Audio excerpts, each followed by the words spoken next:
गाजियाबाद में 25 नवंबर 2022 को सामूहिक विवाह योजना में बड़ा फर्जीवाड़ा सामने आया। इस मामले में पहले ही शिकायत की गई थी, जिसमें फौरी तौर पर कुछ लाभार्थियों के खिलाफ कार्रवाई करते हुए उनसे धनराशि वापस कराई गई।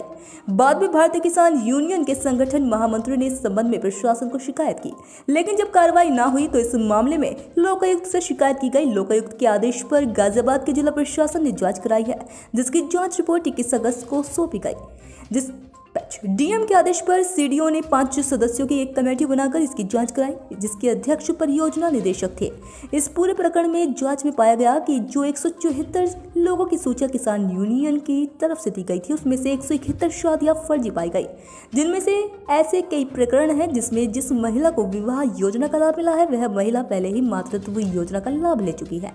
इसके अलावा कई प्रकरण भी ऐसे हैं जो महिला श्रम विभाग में ही पहले से कार्यरत है, उसमें उसके परिचय पत्र में पति का नाम भी दर्ज है, लेकिन बाद में श्रम विभाग द्वारा इसको शादी का लाभ भी दे दिया गया। ऐसे में तकरीबन 171 प्रकरण सामने आए। इसको लेकर जांच रिपोर्ट डीएम को सौंप दी गई है।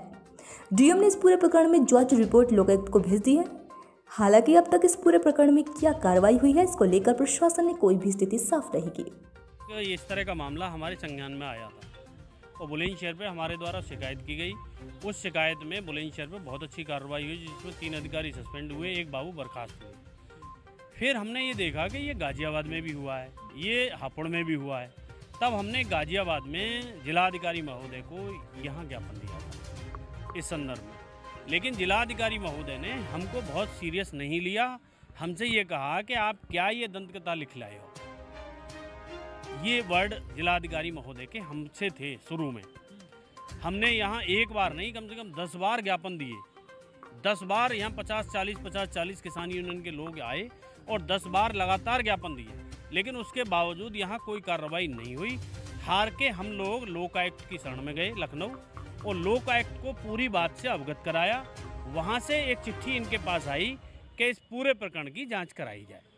तब इन्होंने हमें एक चिट्ठी भेजी कि आपने जो शिकायत की है उस संदर्भ में आप जो साक्ष्य देना चाहते हैं हमारे कार्यालय में उपस्थित होकर साक्ष्य दें। तब हमने 175 लोगों के साक्ष्य इनको दिए थे। 175 में से 171 जिसमें फर्जी पाए गए, जिसमें हमारे द्वारा कुछ गलती ये हो गई थी कि हमने ये गाजियाबाद की बुलंदशहर में जांच हुई। बुलंदशहर में केवल 535 शादी हुई, जबकि 16 ब्लॉक लगते हैं बुलंदशहर में। बुलंदशहर में इतनी बड़ी धांधली नहीं थी।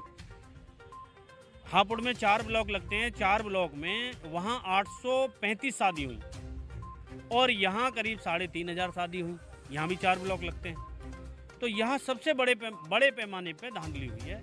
अभी हम आपको बता रहे हैं कि इतने बड़े पैमाने पर धांधली हुई है कि यदि 3500 की जाँच करा दी जाए तो मुश्किल से उसमें 50-40 लोग ऐसे निकलेंगे जो सही निकलेंगे। अच्छा, आप लोगों ने कैसे संपर्क किया? कई लोग ऐसे भी नजर आए जो कि बच्चों के नाम पर हम लोग घर घर गए। जब हमसे जिलाधिकारी महोदय ने ये कहा कि आप दंतकथा लिखलाए हो, क्या आपके पास इससे संबंधित कोई साक्ष्य है? आप दलालों के नाम भी नहीं बता रहे हो कि दलालों के माध्यम से इसमें धांधली की गई।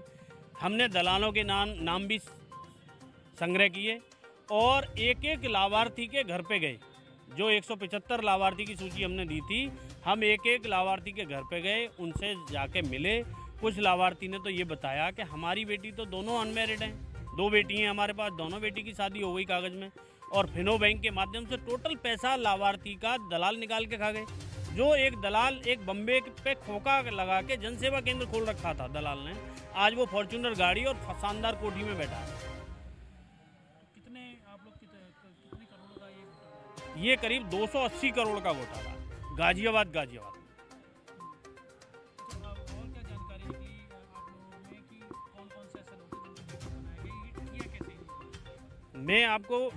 मैं देखिए माननीय योगी आदित्यनाथ जी का आपके माध्यम से धन्यवाद देना चाहता हूं कि इतनी अच्छी योजना एक मजदूर किसान के लिए उन्होंने चलाई, लेकिन ऐसे भ्रष्ट अधिकारियों ने उसे पलीता लगाने का काम किया। ऐसे लोग थे, जैसे एक श्रमिक जो महिला थी उसने अपना रजिस्ट्रेशन कराया और रजिस्ट्रेशन के टाइम पे ये बताया कि मैं शादीशुदा हूँ, मेरे पति का ये नाम है।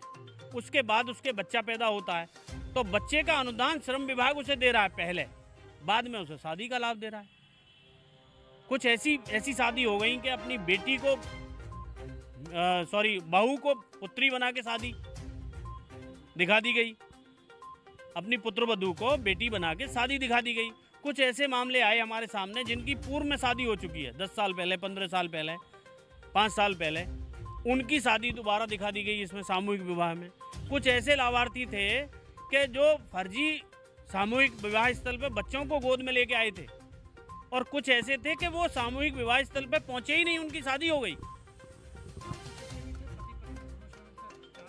हाँ, कुछ इस तरह के थे कि इसमें ये नियम है कि पति और पत्नी दोनों को मिला के 2 बच्चों का लाभ मिलेगा उन्हें, लेकिन पत्नी को 2 का लाभ मिल गया और पति को भी 2 का लाभ मिल गया, और 4 बेटी भी, उसमें 2 बेटी फर्जी हो गई, किसी और की बेटी उसमें लग गई। तो ये बड़े पैमाने पर धांधली हुई है। हमारा ये है, आज जो हम आए हैं यहाँ, हमने जिलाधिकारी महोदय से मांग की है।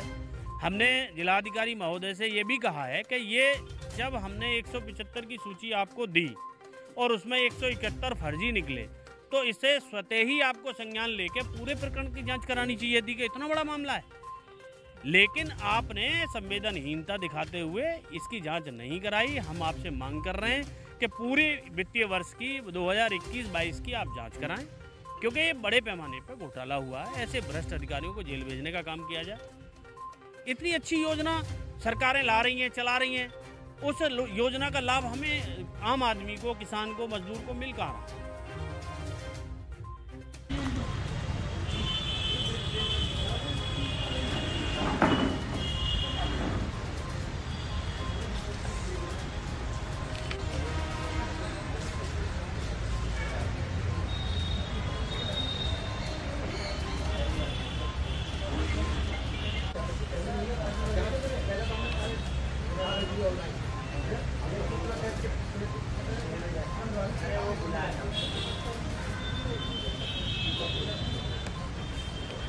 और समाज समाज और टीवी और ये सब हमारे